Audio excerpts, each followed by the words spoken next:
Bonsoir, ça dépend de l'ère sur laquelle vous nous suivez. Vous êtes sur la Ratelki, sous station d'Elikassi. Bienvenue encore une fois davantage dans cette tranche. 3 questions pour une histoire. Nous sommes là encore dans l'ambiance du 6 avril. Aujourd'hui, la consigne est simple. Donc, tous les bangos 3 questions, celui qui va réussir toutes les 3 questions aura droit à 4 $. Donc, José, la jeunesse kimbanguiste, à travers les questions, et ces questions doivent tourner autour du 6 avril. Et nous vous rappelons que c'est pour ce samedi où nous allons encore une fois davantage fêter la fête du 6 avril où nous sommes à sa 3e année. Donc après centenaire, et d'ailleurs nous vous rappelons que c'est déjà décrété férié, journée fériée à travers l'ordonnance du 30 mars 2023 par le président de la République. Donc la consigne est très simple. Au hasard, il y a 3 questions. Si il réussit, la personne en question réussit à toutes les 3 questions, elle a droit à 4 $. Donc en termes de francs, elle a 10 000 francs là. Donc il y a besoin de 3 questions, à une à 10 000 francs. A bientôt. Que ce soit une maman ou soit un papa qui banguiste, si la personne en question, je le répète encore, il réussit à toutes les 3 questions, il a droit à ces 10 000 francs. Soit dans une année, ta question beaucoup. À ça, voilà. Sur ce bon plateau de 3 questions pour une histoire encore, nous avons la deuxième personne. Papa, bonjour. Vous allez bien? Le nom c'est qui, papa? Moi, c'est le nom Papa Nino. Nous sommes en face de nous, Papa Nino. Nous avons 3 questions à lui poser. La consigne est simple. S'il réussit à toutes les 3 questions, il a droit à ses 10 000 francs. 10 000 francs en danger, papa. Aussi 3 questions, aussi 10 000 francs. Et à la première question, vous pouvez nous dire, le 6 avril, nous savons bien que c'est une date où Papa Simon Kimbangu va commencer son ministère. Vous pouvez nous dire, c'était quel jour de la semaine en 1921?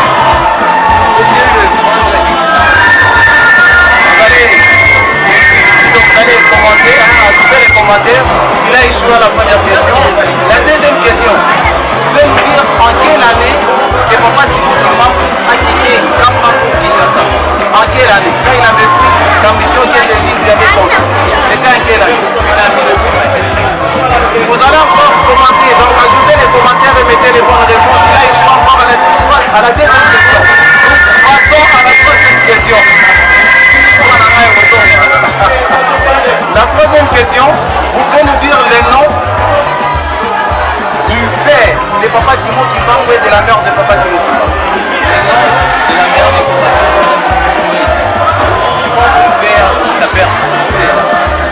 Chers téléspectateurs de la Ratelki Kimbangu sous station d'Elikassi, Papa Yves a réussi dans une telle question qui est la troisième question. Donc 10 000 francs en avant et sont à bientôt pour une autre personne. Elikassi, de retour sur ce bon plateau qui tranche 3 questions pour une histoire. Nous sommes en face de nous avec une maman, vous allez la connaître. Bonjour maman. Vous appelez?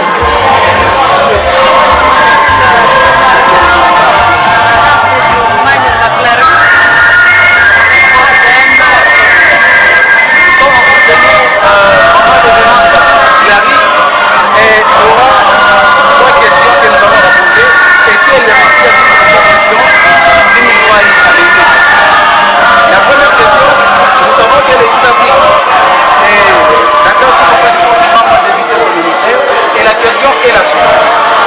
Le 6 avril 1921, c'était quel jour dans la semaine? 10 000 francs à G. Le 6 avril 1921, c'était quel jour dans la semaine en 1921? C'était quel jour? Vous allez commenter et donner la bonne réponse. Nous vous informons que maman a échoué à la première question. La deuxième question, Papa Simon Kimbangu à un moment donné, il a senti une charge. Il s'est dit, je dois faire du Kamba pour aller à Kinshasa. C'était en quelle année?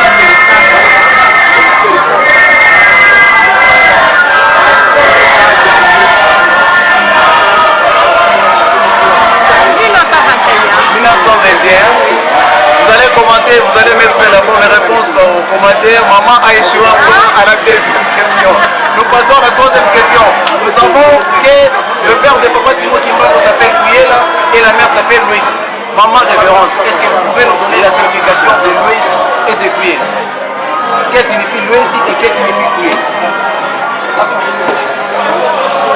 En tout cas, j'emballe mes 10 000 francs. Jusqu'à présent, je cherche qui va prendre mes 10 000 francs. Merci beaucoup, maman, pour participer dans cette tranche. Le 6 avril, le 6 avril, la date où Papa Simon Kimbangu a démité son ministère. Papa, bonjour. Bonjour. En forme. Vous vous appelez comment? Papa Yvon. Papa Yvon.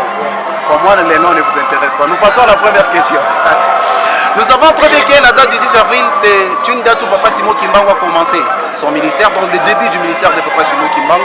Nous voulons savoir, c'était quel jour dans la semaine en 1921? Parce que nous avons lundi, mardi, mercredi, jeudi, vendredi, samedi, dimanche. Le 6 avril en 1921, c'était quel jour? C'était un certain vendredi. Vous allez commenter encore une fois davantage, c'est la réponse que les gens donnent. Nous vous signalons que Papa Yvonne vient d'échouer à la première question. Donc, nous passons à la deuxième question. La deuxième question, Papa Simon Kimbangu, à un moment donné, par rapport à la charge, il s'est dit, c'est un humain, je dois fuir Nkamba pour aller à Kinshasa. À l'époque, on appelait ça le pôle Lopelville.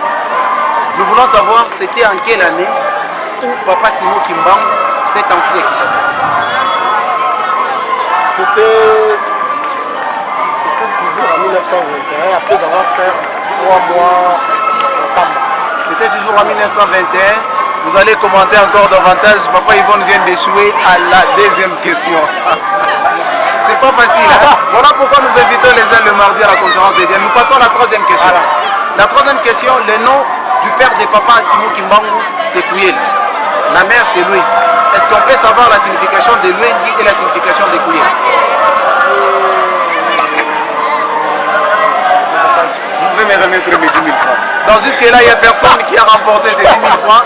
Je vais chercher la dernière personne et je vais remettre mes 4 dollars dans ma poche. Merci papa. 3 questions pour une histoire.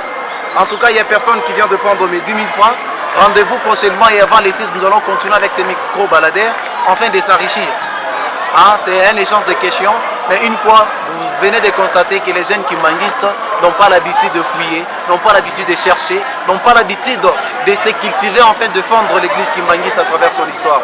Donc ça, c'est un conseil que je lance à tous les jeunes du monde entier qui ont de la chance de me suivre en ces moments. En tout cas, intéressez-vous à l'histoire, lisez pour défendre l'église. Ciao, à bientôt.